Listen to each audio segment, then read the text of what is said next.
Good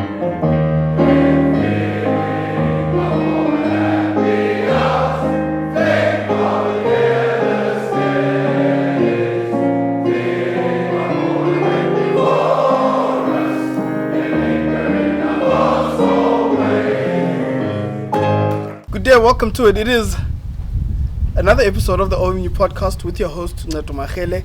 You know what it is, man. Every single week, we try to find that one special Murite that we can sit down and have a nice chat to. And this week, it's no different. We've got somebody who's got a likeness to a bit of a Ernie Els or a Retief Goosen or maybe even a Tiger Woods. And we'll be talking to a golfer today. But before I introduce the golfer to you, there are a few things that you need to do first. Please do link up with us on our social media pages. That is on Facebook, on LinkedIn, as well as on Instagram. You can also like and subscribe on our YouTube channel. Please hit the bell notification button so that you'll be notified every time we upload a new episode right here on the podcast. So, the guy that we're talking to has worked in the Kruger National Park before. Very interesting place to work at. If you've worked at the golf course, if you've been to the golf course right here in Kruger National Park, you'll know exactly what we're talking about. There are some stories that he will share about his time working at the Kruger National Park. He is a PGA certified coach, and he is trying to go for his PGA, I think he said AAA certification, so that he can start playing pro golf right there at the top circuit with the best of the best. I'll be talking to Nicholas Bakker. So let's hop on over to the interview. Nick, how are you today? I'm good, thanks, and you? I'm very well, thank you very much. So, as a golfer, you do quite a lot of traveling, I'm sure. But as I was reading your bio, something very interesting came up that you worked at Skukuza here in the Kruger National Park. How was that for you? It was interesting. I mean, I really enjoyed it. There were some really awesome people I worked with. There are amazing people who work in that part of the world. Yeah. It's one of the most beautiful places. I do miss it. I miss it quite a bit. But I mean, yeah, things didn't work out as it planned, as I wanted it there. Yeah. And yeah, but no, it was beautiful. I really enjoyed it up there. Except the heat. Yes, it was hot there. That's hot. Hot. 44. I think there was one week sometime when I was there. It was, I think, the lowest temperature was about 41. Yeah. And then and that same day it was raining outside, and just looking at it at 41 degrees and it's raining, and you look thinking, yeah, PE, it's only reaches about 10 degrees when it's raining, and it's 40 degrees and it's pouring with rain. As you should know. Yeah, I mean, they usually even close the golf course because I mean, there's no fences in Kruger National Park, and I don't think a lot of people know that animals actually go onto the golf course, onto the fairways. The hippos, there's hippos in the pond. Lions roam through the golf course. How's that sort of experience for you? That was the interesting part. I think, I mean, so Jean, the greenkeeper there, I mean, he's grew up in the park itself, Yeah. so he's been there over 30 years. And I think in my first week, he was taking me. We do a course inspection at the beginning just to make sure we haven't got like wild cats somewhere and people are teeing off and there's a line on a tee box, so to speak. Mm. And as we were driving towards the second hole, he suddenly just stops the cart and he looks around and he says, the monkeys are going crazy. The birds are also chirping away. He said there's a leopard somewhere here. Yeah. I'm thinking to myself, okay, well, what do we do if there's a leopard? And he just took one look to the right and he said, the leopard's there. And I just see in the bush, I see the leopard head pop out. I think there's no, Jean, come. We need to go back to the clubhouse. Next thing I know, Jean's driving forward to this leopard with his phone out, trying to get a good video of this leopard, thinking. And the next thing I just say to him, listen, if this thing charges, I'm pushing you out this golf cart. I'm driving off because you're gonna cause it to come here. So it was an interesting experience. I mean, obviously, like I think it was 2 weeks before I got there, I saw the video of the giraffe kill on the fairway, and the lions and the hyenas eating out the giraffe. But I mean, it was a No, it was an experience I'll never forget. It was incredible people up there. I mean, really. I mean, Yeah. every one of all those members, the staff there in particular. Oh, I Mm, loved every one of them, and it was an amazing experience. cool, man. Look, But yeah, I do miss the it, but I don't regret leaving either. If you yeah, catch my drift. yeah. I get the drift. So the cell phone and taking a video thing is a very Kruger thing to do. Actually, like everybody does that. Instead of being scared, they will take out a cell phone and try to take a video. I don't know why. Okay, No, so I sort of caught on to that like after a couple of months being in there, I started doing it myself. So I kind of figured this is what the Kruger does to you. the culture. It's the culture. It's the Kruger culture. So I want to know, where did it all start for you? Where were you born? What primary school did you attend? So I was born in the good old town of Uitenhage. Okay. Grew up in Uitenhage. Started College Hill, Muir. You know, the traditional route that most of the youngsters take to get there. Mm.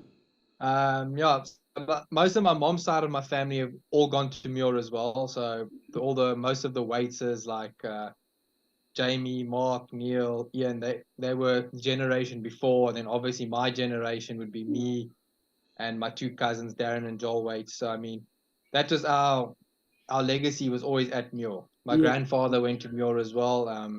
So it was always and from my mom's side, always in our blood to be Muir boys. Mm. My dad obviously is a Brandwach boy, but I think most of his good friends are all from Muir as well. So I don't think he argued too much about sending me there. All right. So, tell us, what did you do after school? So my journey started when I was about 16, when I started taking up golf a lot more seriously. I think it was round about grade 9, grade 10 when I started playing golf. Mm-hmm. And then in grade 10, playing a rugby match at Westring, I tore the ligaments in my knee. Mm. So kind of all the fast moving sports was out of the question. I just can't do them anymore because of that injury. So then I started taking up golf, because obviously golf, I mean, you don't need your knee as much to do fast movements. And I started taking it a lot more seriously. And then in our grade 12 year, I don't know if you remember, what we used, all those universities used to come to the Oh school yes, to yes, give yes, yes. different courses and stuff that they offer. And then Yeah. Damlin was there at the time, and they offered this golf directorship and course management course. And I said, well, that just fits me perfectly. So signed up for that, went and did that for the 2 years at Damlin. And then when I finished up there, I started working at Little Walmer in the pro shop. I was just a pro guy who worked behind the till, accepting money for the green fee so that people can go play and stuff. And while I was there, my boss, ironically, also name was Nick. He said, well, why don't you go and do your PGA course? So I said, okay, well, that's because it gives you a lot more opportunities as well. Yeah. So I ended up doing that for the next 2 years as well. So I finished my PGA course in the next 2 years. And then I got offered a job in coaching, which I did. So I did that part-time while I was still working a little warmer. And then I decided, well, you know what? I'm just going to start my own golf academy, Mm.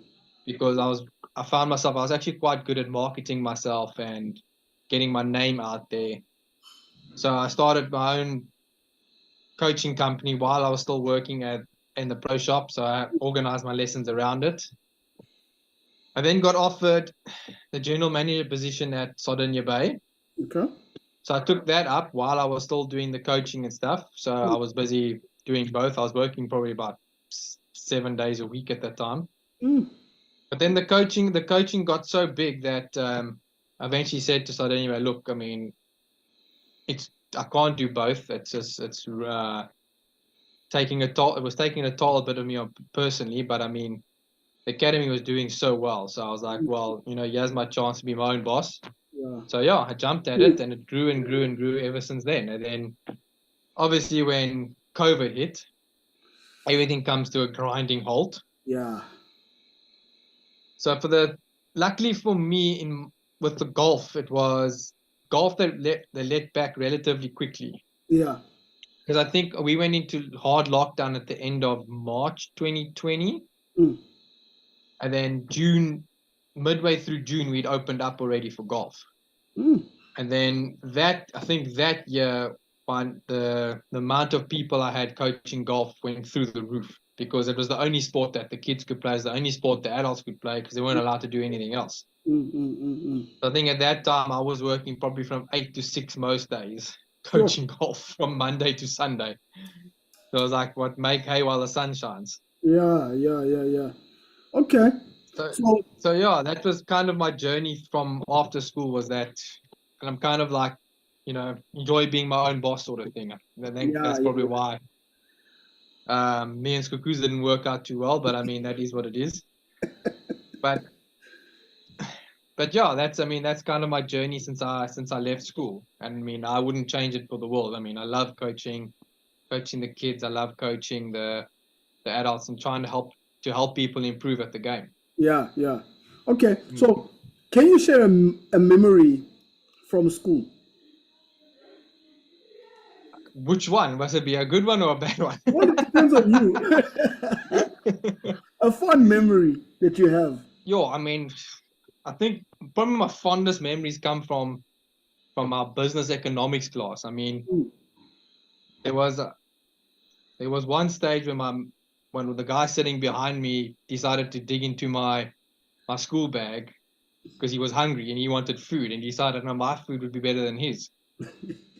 He proceeded to open it, didn't like what was on the sandwich, and tossed it across the class and hitting one of the other guys in the head.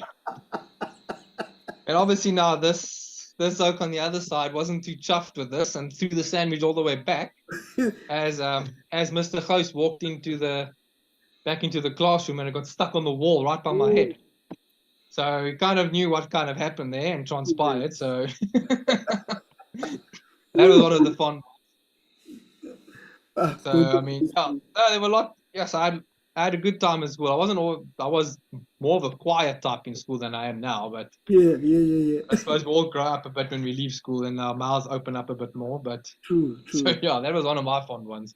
Cool. So I want to know, have you participated? I mean, we've had a lot of reunions at New College every single year. The boys congregate, the old boys congregate, and they sort of reminisce on their time at the school. Have you attended any of the reunions? I haven't attended many of them. I organized the 200-year golf day. Okay. So I organized that one, and then the 200-year dinner I was there for. But not many before that or since, to be quite honest. I think when we had our 10-year there,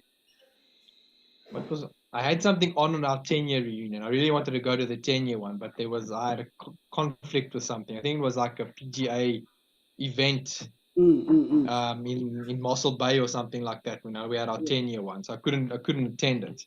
Okay. But I'm definitely going to be there for the 20-year one. I want to see how old my classmates have gotten. So talking about your classmates, are you still in contact with some of the guys? And if so, who are some of the guys that you're still in contact with? So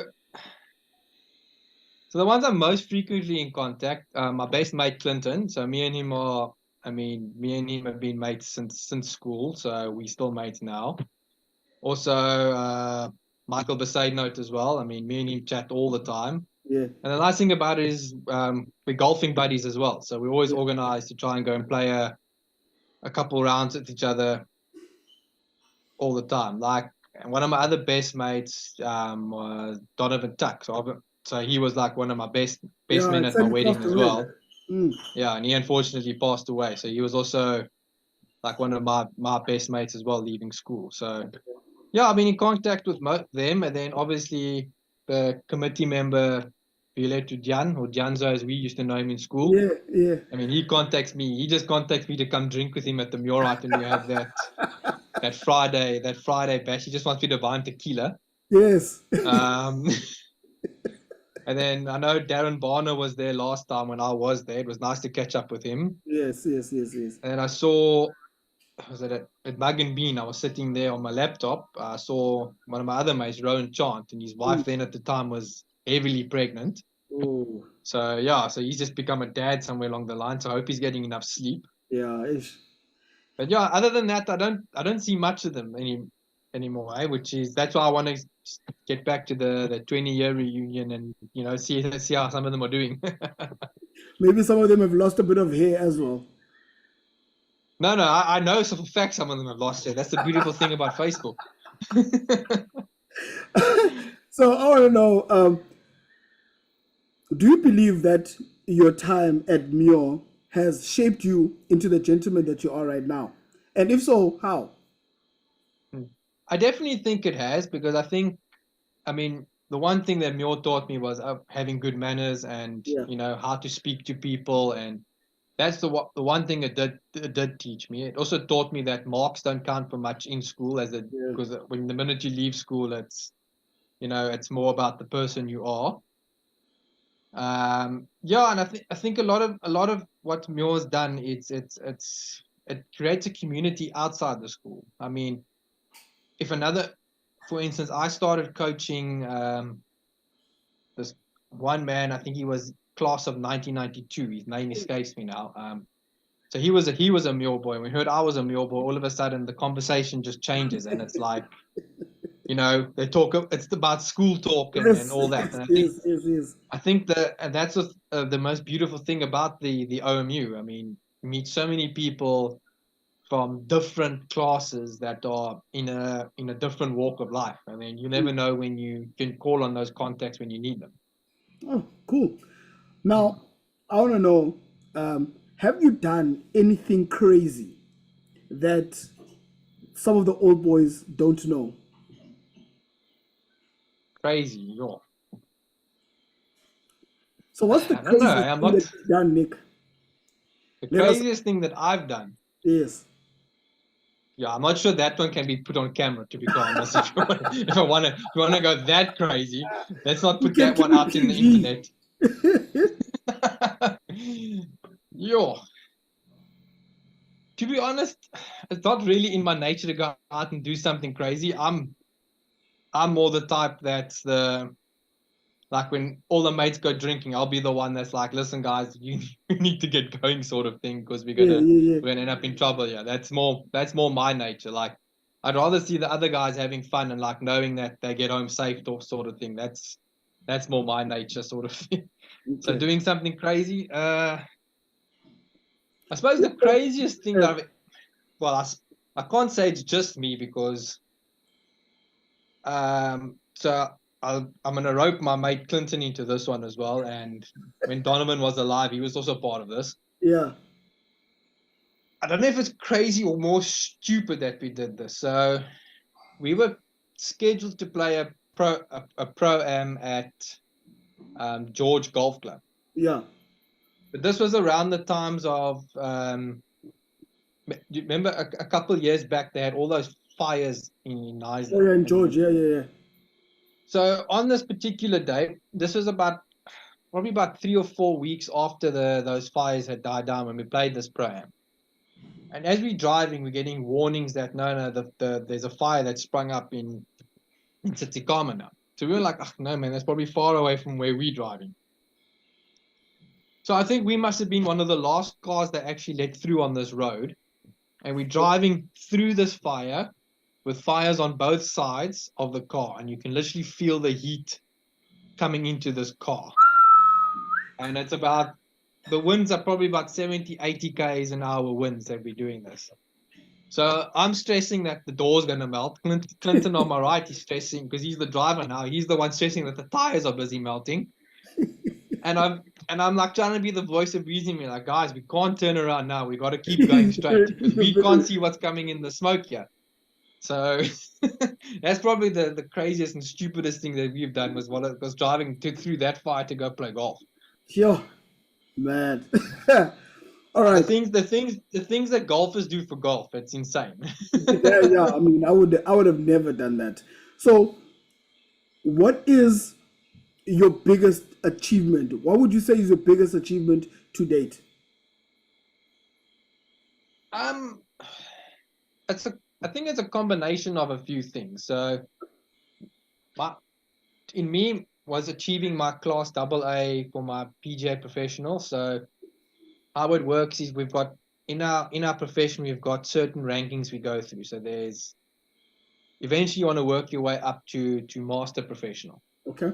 So and that's eventually where I want to try and get to. So at the moment I'm on a AA, and it took a lot of webinars and a lot of work to get to that. So my next goal is then to be a class AAA professional, which should be in about a year or two's time, if my maths is correct. And then also with that would be this creating of my own business. I mean, if anyone's ever run their own business, they know it's no easy task to do. I mean, I spent a lot of nights up until 2-3 o'clock in the morning just working on getting the systems in place for making sure that it runs smoothly and all that. I mean, yeah, people see me as the golf coach, but they don't see the behind the scenes, all the the social media posts. You got to be your own social media manager. You got to be your own website manager. I mean, yeah, you can pay for those services now, but back when I started, that wasn't really something people did then. So you're doing it all yourself. So to me, that's still probably my best achievement, was getting the business started, and it's been running for 12 years. So that to me, that to me is my biggest achievement. Cool. So, but hopefully when I get a hole-in-one, that'll be my biggest achievement. Yeah, that was about to say. That's escaped me for how many years I've been playing. I was about to say, bro, you still need to get a hole-in-one if you haven't got one. So, well, funnily enough, Clinton will testify to this. I've hit a hole-in-one on the wrong hole, so I don't know if that counts as anything. How do you manage that? So it was, I think it was our matric year. Yeah. We're playing golf in Utrecht. So what happens is the 6th hole and the 2nd hole run parallel to each other, except like the tee box is on one side and the green on the other side. And I hit my tee shot from the 6th hole onto the 2nd green's hole. So I suppose that's an achievement as well. I mean, no one's really can have much of that, but I'd like a genuine hole-in-one first. So. Okay, we are reaching the end of the interview. I want you to leave us with some parting words. What parting words do you have for all Neorites all over the world that are watching this?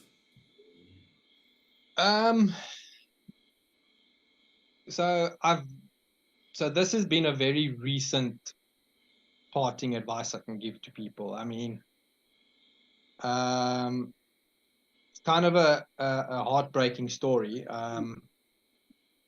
A couple weeks ago, a little girl that I coached passed away from this influenza that's been going around.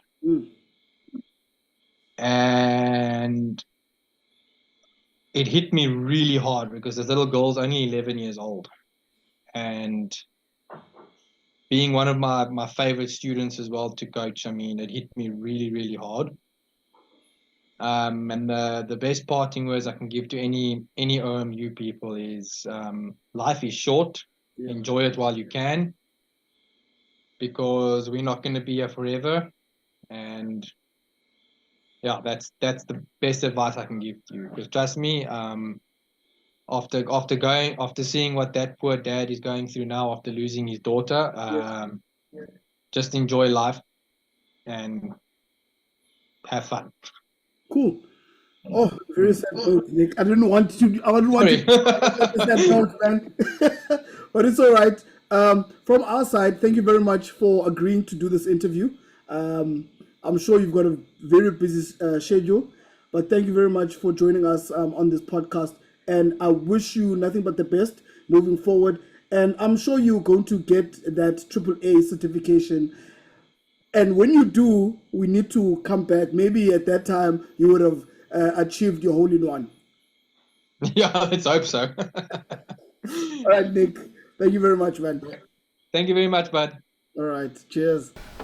All right, ladies and gentlemen, that was a great interview there with Nicholas Bakker.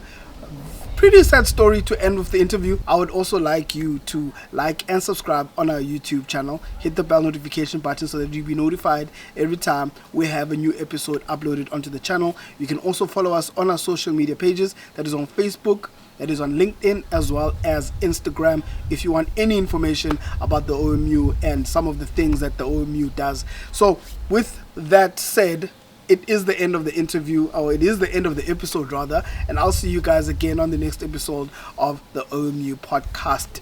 Cheers.